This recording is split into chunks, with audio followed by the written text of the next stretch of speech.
পাঁচবারের বিশ্ব champion Brazil আর এশিয়ার সবচেয়ে ভয়ঙ্কর ফুটবল শক্তি জাপান। আজকের রাতের ম্যাচটি শুধু একটি নকআউট ম্যাচ নয়, এটি দুই ভিন্ন ফুটবল দর্শনের সংঘর্ষ। একদিকে সাম্বা ফুটবলের জাদু, অন্যদিকে জাপানের শৃঙ্খলাবদ্ধ ও গতিময় ফুটবল। ইতিহাস কি আবারও ব্রাজিলের পক্ষে কথা বলবে, নাকি বিশ্ব ফুটবলে আরেকটি বড় চমক উপহার দেবে জাপান? আজকের এই ভিডিওতে আমরা বিশ্লেষণ করব ব্রাজিল ও জাপানের মুখোমুখি ইতিহাস, দুই দলের তারকা খেলোয়াড়, শক্তি ও দুর্বলতা, ট্যাকটিক্যাল যুদ্ধ এবং শেষ পর্যন্ত কার জয়ের সম্ভাবনা সবচেয়ে বেশি। তাই ভিডিওটি শেষ পর্যন্ত দেখুন, কারণ শেষ অংশে আমি জানাবো আমার ব্যক্তিগত ম্যাচ প্রেডিকশন। ফুটবল ইতিহাসের দিকে তাকালে দেখা যায় ব্রাজিল ও জাপান বহুবার মুখোমুখি হয়েছে, আর সেই পরিসংখ্যানের পাতায় স্পষ্ট আধিপত্য দেখিয়েছে ব্রাজিল। বিশ্বকাপ থেকে শুরু করে প্রীতি ম্যাচ অধিকাংশ ক্ষেত্রেই জয় এসেছে সাম্বা বাহিনীর। কিন্তু একটা বিষয় ভুলে গেলে চলবে না, আজকের জাপান আর 20 বছর আগের জাপান এক নয়। বর্তমান জাপান ইউরোপিয়ান ফুটবলের গতি, শৃঙ্খলা এবং কৌশলকে নিজেদের ফুটবল সংস্কৃতির সঙ্গে মিশিয়ে এক ভয়ঙ্কর শক্তিতে পরিণত হয়েছে। ফলে শুধু ইতিহাসের উপর ভর করে ব্রাজিলকে ফেভারিট বলা গেলেও বাস্তবতা বলছে আজকের ম্যাচে কোনো দলই নিরাপদ নয়। ব্রাজিল মানেই প্রতিভার কারখানা। এবারের দলেও রয়েছে বিশ্বের সেরা কিছু ফুটবলার। আক্রমণভাগে রয়েছে ভিনিসিয়াস জুনিয়র, যিনি মুহূর্তের মধ্যে ম্যাচের চিত্র বদলে দিতে পারেন। মাঝমাঠে রয়েছে ব্রুনো গুইমারায়েস, যিনি পুরো ম্যাচের ছন্দ নিয়ন্ত্রণ করতে সক্ষম।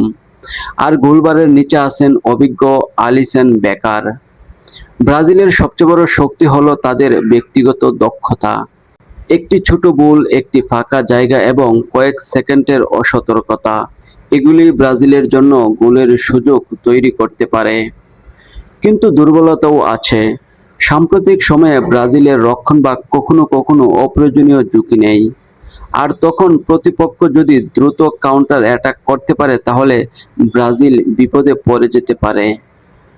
বিশ্ব ফুটবলে জাপান এখন আর আন্ডারডগ নয়, বরং তারা এখন একটি সুসংগঠিত এবং অত্যন্ত বিপজ্জনক দল। তাকে ফুসাকুবু, কাইরো মিতুমা, দাইজান মায়েদা, এই খেলোয়াড়রা শুধু প্রতিভাবানই নন, তারা ইউরোপের বড় বড় লিগে নিজেদের প্রমাণ করেছেন। জাপানের সবচেয়ে বড় শক্তি হলো দলগত খেলা। তাদের ফুটবলে অহংকার নেই, ব্যক্তিকেন্দ্রিকতা নেই, আছে শুধু পরিকল্পনা, পরিশ্রম এবং শৃঙ্খলা। তবে তাদেরও কিছু দুর্বলতা রয়েছে। বড় ম্যাচে অতিরিক্ত চাপ কখনো কখনো তাদের আত্মবিশ্বাস নষ্ট করে দেয়। এছাড়া শারীরিকভাবে শক্তিশালী দলের বিপক্ষে তারা মাঝে মাঝে সমস্যায় পড়ে যায়। প্রথম যুদ্ধটা হবে ভিনিসিয়াস বনাম জাপানের ডিফেন্স। যদি ভিনিসিয়াস জায়গা পান তাহলে জাপানের জন্য ভয়ঙ্কর পরিস্থিতি তৈরি হবে, কারণ একজন ভিনিসিয়াস একাই ম্যাচের ফল বদলে দিতে পারেন। দ্বিতীয় যুদ্ধটা হবে মিডফিল্ডের নিয়ন্ত্রণ। যে দল মিডফিল্ড নিয়ন্ত্রণ করবে সে দলই ম্যাচের নিয়ন্ত্রণ পাবে। ব্রুনো গুইমারায়েসের বিরুদ্ধে জাপানের মিডফিল্ডারদের লড়াই হতে পারে ম্যাচের টার্নিং পয়েন্ট। তৃতীয় নম্বর যুদ্ধটা হবে গতি বনাম অভিজ্ঞতা। জাপানের গতি বেশি, কিন্তু ব্রাজিলের অভিজ্ঞতা বেশি। এই দুইয়ের সংঘর্ষই হয়তো নির্ধারণ করবে ম্যাচের ভাগ্য।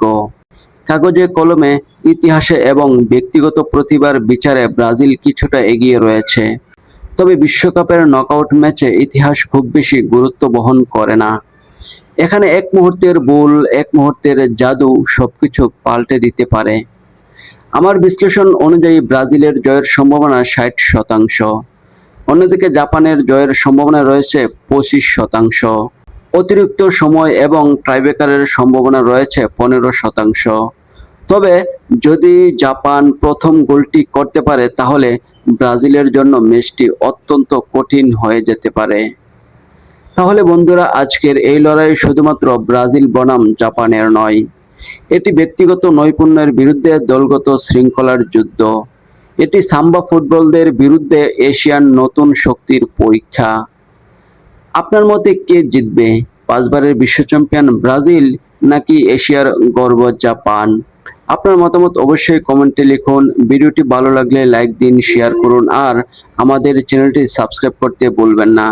দেখা হবে পরের ভিডিওতে। সবাইকে ধন্যবাদ। আল্লাহ হাফেজ।